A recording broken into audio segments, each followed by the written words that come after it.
ज्ञान motivation trick में आपका दिल से स्वागत है। वीडियो को लाइक करके सब्सक्राइब जरूर कीजिएगा। चलते हैं वीडियो की ओर। जब भी कोई व्यक्ति गौतम बुद्ध के संग में शामिल होता था तो बुद्ध उसे सबसे पहले शांत रहने के लिए कहते थे। ध्यान की अवस्था में जाने से पहले उसे भिक्षु को शांत रहना सिखाया जाता था। आज के मुश्किल दौर में तनाव पैदा होना तो लाजमी है। ऐसे में अगर आप हर रोज कुछ देर मौन रहने का अभ्यास करते हैं तो इससे आपके तनाव पैदा होने वाले हार्मोन के लेवल में कमी आती है। इससे आपका दिमाग बिल्कुल शांत होता है, गुस्सा नियंत्रित रहता है और तनाव बढ़ाने वाले हार्मोन्स का लेवल घटता है। और किन मौकों पर हमें बोलना है और शांत रहने से हमारे अंदर क्या क्या बदलाव आ सकता है। दोस्तों, संध्या काल का समय था। गुरु अपने सभी शिष्यों को बोलते हैं, कल सुबह सब लोग नदी में स्नान करने के बाद तुरंत हमारी कुटिया के सामने उपस्थित हो जाना। सभी इसी से हैरान रह जाते हैं कि हम लोगों ने कुछ गलती की है क्या, लेकिन गुस्से से यह कहते हैं कि हो सकता है कि गुरुजी कल सुबह कुछ अच्छी बात बताने वाले हैं। सब लोग रात को सही समय पर सो जाते हैं और सुबह उठकर सभी लोग नदी में स्नान करने के बाद वापस गुरुजी के सामने उपस्थित हो जाते हैं। गुरु कहते हैं, आज हम तुम सबको चुप रहने के फायदे के बारे में बताऊंगा। गुरु कहते हैं, 10 मौके जहां पर चुप रहने से होता है लाभ और बोलने से नुकसान। गुरु कहते हैं, अगर आप इन 10 मौकों पर शांत हो गए यानी मौन हो गए तो आप जो चाहेंगे वही मिल जाएगा। आपकी जिंदगी में चमत्कारिक बदलाव शुरू हो जाएंगे। जरूर से ज्यादा बोलना या चुप रहना दोनों ही अच्छी बात नहीं है। जैसे जरूर से ज्यादा बारिश हो जाना या फिर धूप, दोनों ही दिक्कत देती है। उसी तरह अनावश्यक बोलने से भी काफी नुकसान होता है। गुरु कहते हैं कि पहला ऐसा मौका जहां पर व्यक्ति को चुप रहना चाहिए, बिना तथ्य के ना बोले। गुरु ने कहा, अगर आपके पास कोई तथ्य नहीं है तो वहां चुप रहने में ही भलाई है। चुप बैठने से दिमाग में नई कोशिकाओं का निर्माण होता है और इससे ज्ञान की वृद्धि होती है। बोलने में भलाई वही है जहां आपको किसी चीज के बारे में पूरा ज्ञान हो। अगर आप बिना तथ्य के बोलते हैं या फिर बेवजह बोलते हैं तो आपका वहां मजाक भी बन सकता है। अगर आपके पास पर्याप्त जानकारी नहीं है, ऐसी जगह पर बोलने से आपका मजाक तो बनी रहेगी, साथ ही साथ लोगों का भरोसा भी आपसे उठने लगेगा। इसलिए ऐसी जगह पर शांत रहो जहां तुम्हें पता ना हो कि क्या बोलना है क्या नहीं। कई बार कुछ लोग ऐसे होते हैं जो हर जगह अपनी उपस्थित बताने लगता है। उन्हें पता नहीं होता है कि हमें क्या बोलना है, लेकिन फिर भी बोलते जाते हैं और फिर बाद में दूसरे लोग उनके जान के बाद उनका मजाक उड़ाते हैं। जब तक आपको उसे तथ्य के बारे में अच्छा ज्ञान नहीं है, उसके बारे में पता नहीं है, तो वहां चुप रहना ही ज्यादा समझदारी है। गुरु ने कहा, दूसरा ऐसा मौका जहां पर व्यक्ति को चुप रहना चाहिए, शब्दों से ना पहुंचे ठेस। अगर आपके शब्द किसी को मानसिक ठेस पहुंच रहे हैं तो वहां चुप हो जाना चाहिए। कमजोर व्यक्ति के बारे में कुछ भी बोलकर आप महान नहीं बन सकते हैं। महान आप किसी कमजोर व्यक्ति का साथ देने में बनेंगे। कई बार होता है कुछ लोग अपने से छोटे व्यक्ति को भला बड़ा कहते रहते हैं। सामने वाला इंसान तो कद से आपसे छोटा है, वह आपको कुछ नहीं बोलेगा, लेकिन आप उसकी नजरों में गिरते चले जाएंगे। हो सकता है कि कल वह भी आपसे पद में बड़ा हो जाए। पद में आपसे जब वह बड़ा हो जाएगा तो आज जो रवैया आपका उसके साथ है, आने वाले समय में वह भी आपके साथ वही करेगा। आप किसी को नीचा दिखाकर बड़ा नहीं बन सकते हैं। बड़ा बनना है तो अपने से छोटे लोगों का इज्जत भी करना सीखें और साथ ही साथ बड़े लोगों का भी सम्मान करना चाहिए। लोगों को लगता है कि अगर वह अकड़ कर बोलेंगे और सामने वाले को नीचा गिराने की कोशिश करेंगे तो वह बड़े बन जाएंगे, तो यह उन सबकी भूल है। बड़े होने की बजाय आप उनकी नजरों में गिरते चले जाएंगे। गुरु ने आगे कहा, इसलिए शिष्यों, तुम सब जब भी बोलना आदर भाव से बोलना ताकि तुम्हारी बात लोगों को अच्छी लगे।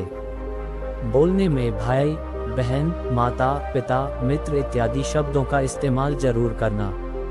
इससे तुम्हारी मान प्रतिष्ठा तो बढ़ेगी ही साथ लोगों की नजरों में तुम समझदार व्यक्ति बनते जाओगे।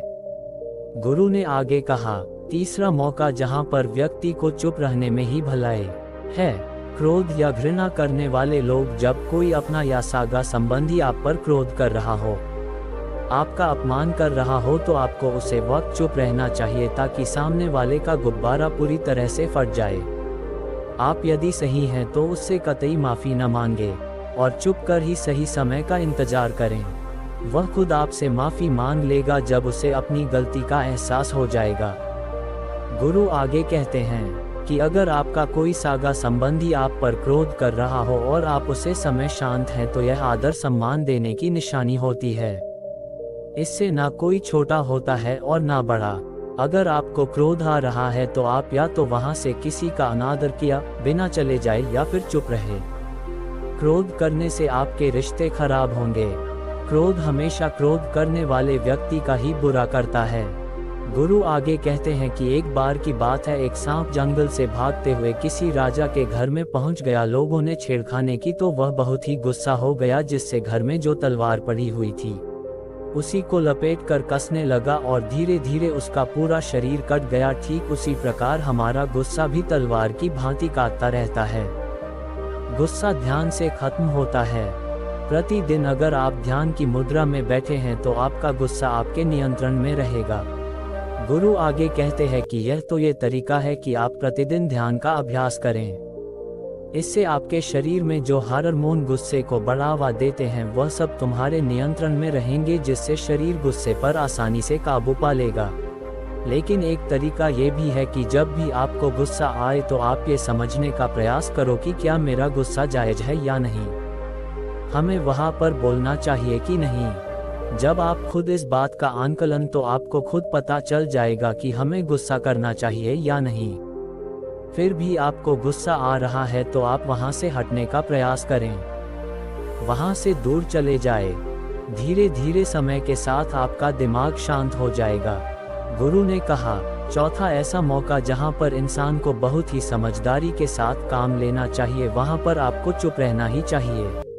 जहां पर उसे मुद्दे से आपका कोई संबंध न हो। अगर आपका किसी मुद्दे से कोई संबंध न हो तो वहां आपका चुप रहना बनता है।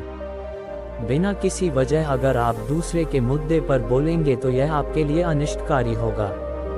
इसमें केवल और केवल आपका ही नुकसान है। जल्द ही आप किसी दो लोगों के बीच हो रहे विवाद में जल्दी अपनी टांग ना डालें। अगर सामने वाला आपको बुला रहा है अपना झगड़ा शांत करवाने के लिए तो ही आप वहां पर जाए। किसी की व्यक्तिगत जिंदगी में दखल अंदाजी नहीं देनी चाहिए जब तक कि वह व्यक्ति आपको नहीं बुलाता है। अपने झगड़े को शांत करवाने के लिए कुछ लोग फालतू में दूसरे के विवाद में कूद पड़ते हैं। इससे उनके मान सम्मान मर्यादा पर लोग उंगली उठाने लगता है। गुरु कहते हैं कि 10 मौकों में 5वां ऐसा मौका जहां पर व्यक्ति को बहुत ही समझदारी के साथ चुप रहना चाहिए। आपके शब्दों से किसी मित्र को हानि ना पहुंचे। अगर आपके शब्द सामने वाले के परिवार या मित्रों की प्रतिष्ठा के बारे में बुरी झलक दिखा रहे हैं तो आपको चुप रहना चाहिए। किसी के परिवार या फिर मित्र के बारे में बड़ा बोलने से केवल आप ही बुरे बनेंगे। जो चीज़ आसानी से खत्म की जा सकती है उसे अपने शब्दों से बड़ा ना करें। बिना चिल्लाए बात करने का प्रयास करते रहना चाहिए। अगर आप बिना चिल्लाए कोई बात नहीं कह सकते तो आपका चुप रहने में ही भलाई है। किसी पर चिल्लाने से आपके व्यवहार के बारे में पता चलता है। जयद बोलने से चीजें हमेशा खराब ही होती हैं। कई बार कुछ रिश्ते ज्यादा तेज बोलने की वजह से टूट जाते हैं। इसलिए अपनी आवाज में मीठापन लाना है। आपके शब्दों से आपके दोस्त को हानि नहीं पहुंचनी चाहिए। कभी कभी दोस्तों के जब हम मजाक हैं तो रहे कि आपके शब्दों से किसी का अनादर ना हो। मजाक को भी हमेशा शब्दों के मायने में ही रखें। जहां किसी को शब्दों से चोट लगे वहां चुप हो जाए। फालतू बोलने से हमेशा नुकसान ही होता है।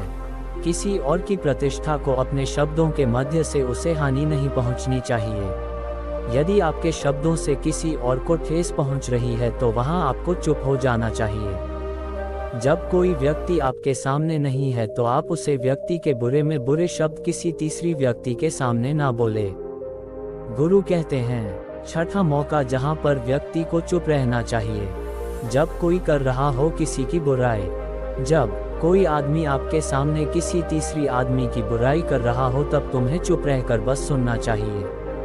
अपनी राय व्यक्त नहीं करना चाहिए, क्योंकि जो आज आपके सामने किसी तीसरे की बुराई कर रहा है, वह कल किसी और के सामने आपकी बुराई भी कर सकता है।